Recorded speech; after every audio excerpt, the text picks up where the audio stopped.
வணக்கம் நண்பர்களே, உங்களிடம் பேசுவது விமலா. இன்னைக்கு நாம கேட்க போற கதை தென்கட்சி கோ சுவாமிநாதன் அவர்களின் இவன் எதிரி இல்லையே. ஒரு ஊரில் ஒரு பெரியவர் இருந்தார். அவர் ஒரு நாள் தன் நண்பரின் வீட்டுக்கு போயிருந்தார். வீட்டு வாசலில் 2 குழந்தைகள் விளையாடி கொண்டிருந்தன. 3 வயதில் ஒரு பெண் குழந்தை, 2 வயதில் ஒரு ஆண் குழந்தை. அவர்கள் இருவரும் அந்த நண்பரின் பிள்ளைகள். இந்த பெரியவர் அங்கே போய் சேர்ந்த சமயத்தில் 3 வயது சிறுமி 2 வயது சிறுவனை திட்டிக் கொண்டிருந்தாள். உன் மண்டையில இருக்கிறது மூளை இல்ல, களிமண்ணு. அதனாலதான் நீ சரியா படிக்க மாட்டேங்கிற.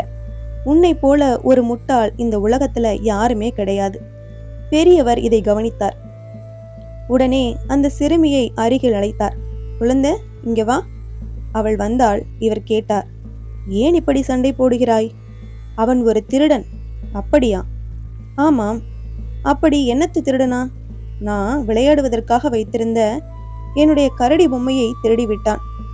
அப்படின்னா அவன் செஞ்சது தப்புதான். அதனாலதான் திட்டுன. இதுவும் தப்புதான். என்ன சொல்றீங்க?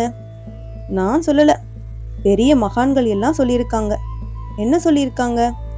மனிதன் செய்கிற செயல்களிலேயே மிகவும் சிறந்த செயல் அடுத்தவங்களை மன்னிக்கிறது தான் என்று சொல்லியிருக்கிறார்கள். அப்புறம் என்ன சொல்லியிருக்காங்க? நாம யார் கூடவும் சண்டை போடக்கூடாது. நமக்கு எதிரியா இருந்தாலும் நாம் அவர்களை மன்னிக்க வேண்டும். நீங்க சொல்றது சரி.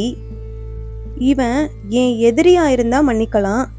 இவன் என் எதிரி இல்லையே, பின்ன என் சகோதரன். இது ஒரு வேடிக்கை கதை என்றாலும் நடைமுறை வாழ்க்கையில் நாம் ஒன்றை புரிந்து கொள்ள வேண்டும். அதாவது, ஆன்மீக உலகில் அறிவுரை சொல்கிறவனை விட அதை ஏற்று செயல்படுத்துகிறவன் சில சமயம் உயர்ந்து விடுகிறான். இந்த கதை உங்களுக்கு பிடிச்சிருந்ததுன்னா லைக் பண்ணுங்க, ஷேர் பண்ணுங்க, சேனலை மறக்காம சப்ஸ்கிரைப் பண்ணுங்க. அடுத்த கதையில சந்திக்கலாம்.